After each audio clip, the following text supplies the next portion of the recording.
Diaz. I'm Kurt Michael F. Caliope. I am Ria May H. Cortez. I'm Karil Pangilinan. And we are Group 3. We're about to discuss the sampling distribution of the sample mean. Before we proceed on getting the sampling distribution of the sample mean, let us first define what sampling distribution is. Sampling distribution is the probability distribution that describes the probability for each mean of all samples with the same sample size. In finding the mean of the sampling distribution of means, we can use this formula. Mean of the sampling distribution of means is equal to summation of mean over n, where x bar is the sample mean. Let's have an example. Example number 1. A population consists of the numbers 2, 4, 6, 8, and 10. List all possible samples of size 2 from this population and compute the mean of each sample. Step 1. In computing for the mean of the population, we will use this formula. 2 plus 4 plus 6 plus 8 plus 10 is the number of consists of the population, and 5 is the total number of population. Now, the answer in this is 30 over 5.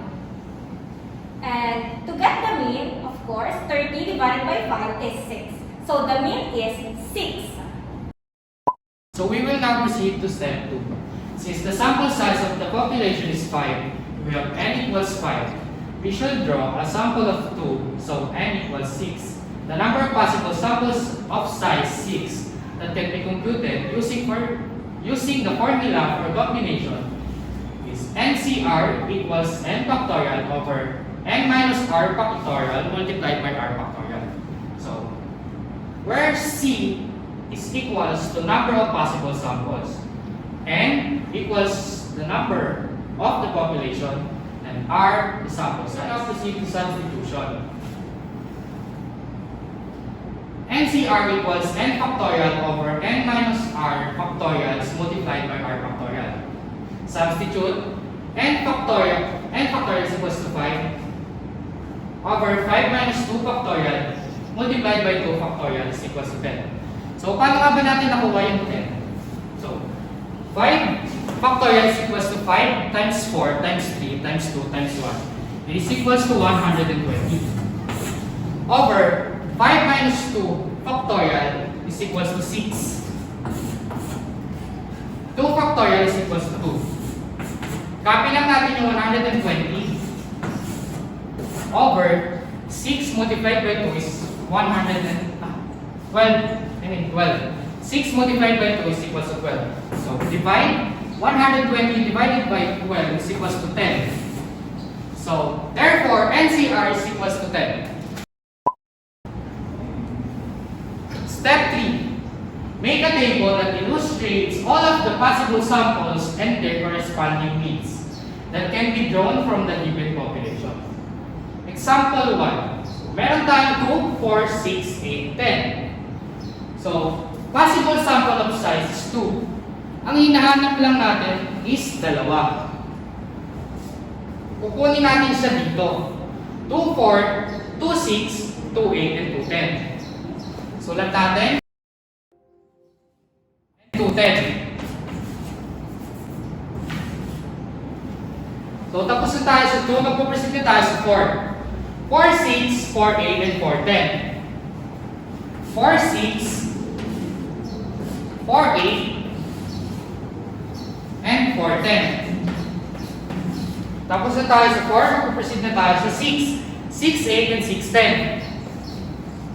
6, 8, 6, 10. So last one is 8, 10. Sulat natin. 8, 10. These are the possible samples of size 2.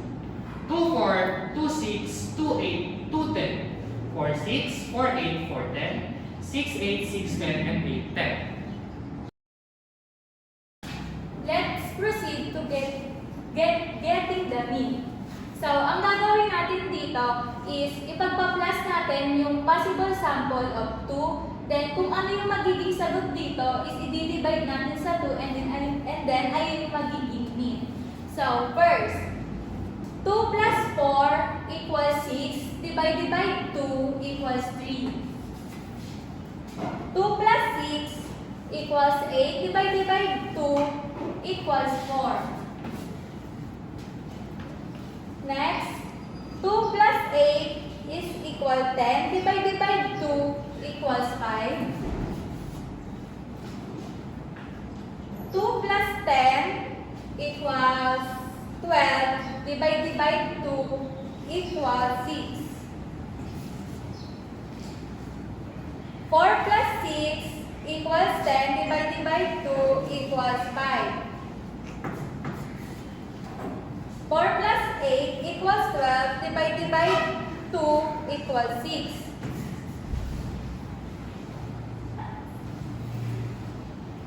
4 plus 10 equals 40 divided by 2 equals 7.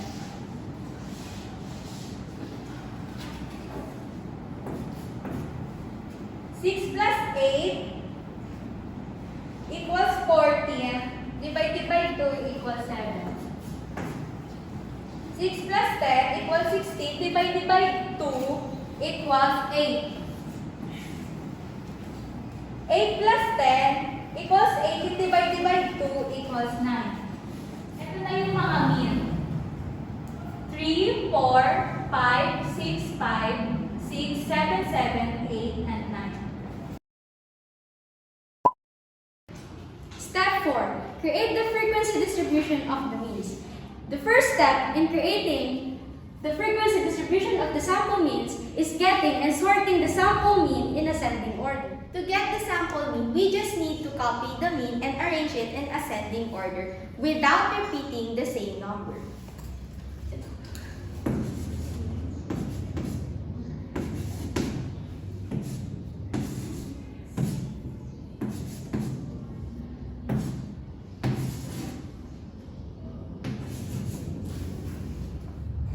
The frequency of a particular value is the number of times the value has occurred in the data. The second step in constructing the frequency distribution of means is counting how many times these values appeared here. So 3, 1, 4, 1, 5, 1, 2, 6, 1, 2, 7, 2, 8, 9, 1. The third step is adding all these values. 1 plus 1 plus 2 plus 2 plus 2 plus 1 plus 1 is equals to 10. The total is 10, so therefore, n is equals to 10. Now let's proceed to the step 5. Create the probability distribution of the sample means. This is the sampling distributions of the sample means. To get the probability, you should divide each value of the frequency into the total number of frequencies. First, 1 over 10. 1 divided by 10 is equals to 0.10. 1 over 10 is equals to 0.10. 2 divided by 10 is 0.20.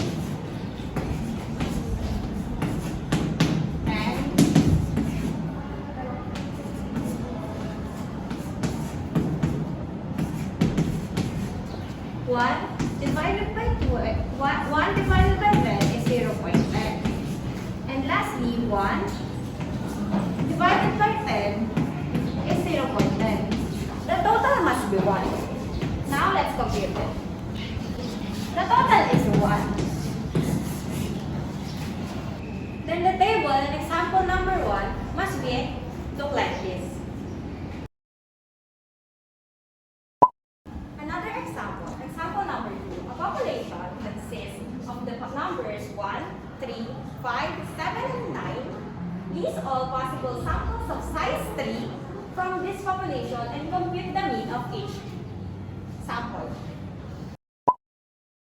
Again, let's substitute the number to this given formula. 1 plus 3 plus 5 plus 7 and plus 9 over 5, which is the total number of population, and is equal to 25 over 5. 25 divided by 5 is 5. We will now proceed to substitution. n factorial is equals to 5 factorial. N minus r factorial is equals to 5 minus 3 factorial. R factorial is equals to 3 factorial equals 10. 5 factorial is equals to 5 times 4 times 3 times 2 times 1. It's equals to 120 over 5 minus 3 factorial is equals to 2. 3 factorial is equals to 6 equals, copy yung numerator na 120 over multiply the 2 multiplied by 6 is equals to 12. So divide 120 divided by 12 is equals to 10. So sa example 2 is merong 1, 3, 5, 7, 9. So possible sample size natin is 3. So ang hanapin natin ay tatlo. First is 1, 3, 5, 1, 3, 7, 1K9. Sulat natin. 1K 5 1K7 1K9. Next is 157 and 159. Sulat natin. 157 159. Next is 179. 179. Proceed na tayo sa 3 kasi tapos na tayo sa 1. 357 359. Sulat natin. 357 359. Next, 379. 379. Last one is 579. 5, 7, and 9. These are the possible sample of size 3. 135, 137, 139, 157, 159, 179, 357, 359, 379, 579. Okay, sabi naman tayo. 1 plus 3 plus 5 equals 9 divided by 3 equals 3. 1 plus 3 plus 7 equals 11 divided by 3 equals 3.67. 1 plus 3 plus 9 equals 13 divided by 3 equals 4.33. 1 plus 5 plus 7 equal 13 divided by 3 equal 4.33. 1 plus 5 plus 9 equal 15 divided by 3 equals 5. 1 plus 7 plus 9 equals 17 divided by 3 equals 5.67. 3 plus 5 plus 7 equal 15 divided by 3 equal 5. 3 plus 5 plus 9 equal 17 divided by 3 equal 5.67. 3 plus 7 plus 9 equal 19 divided by 3 equal 6.33. 5 plus 7 plus 9 equals 29 divided by 3 equals 7. This is the mean of possible sample of size 3. 9, 3.67, 4.33, 4.33, 5, 5.67, 5, 5.67, 6.33, and 7. As I said earlier, in getting the sample mean, you just need to copy the mean without copying the same number.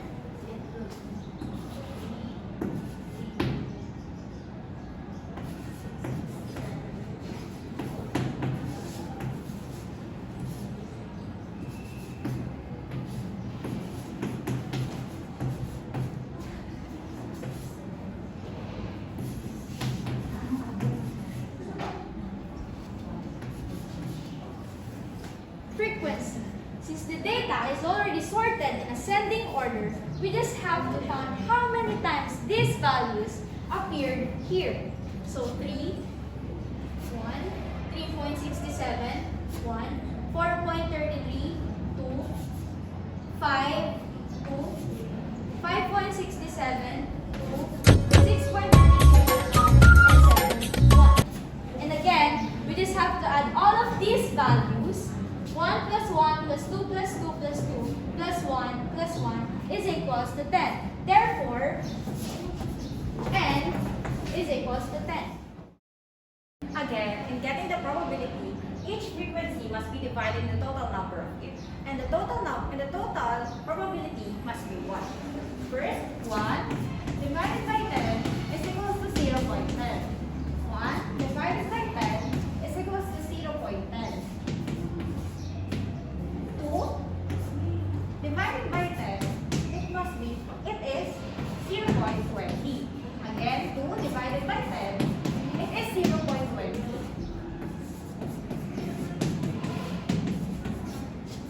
1 divided by 10, it is 0.10. And lastly, 1 divided by 10, it is 0.10. now let's compute it. It is 1.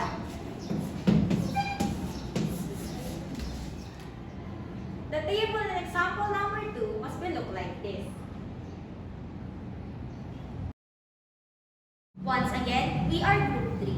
Thank you for watching.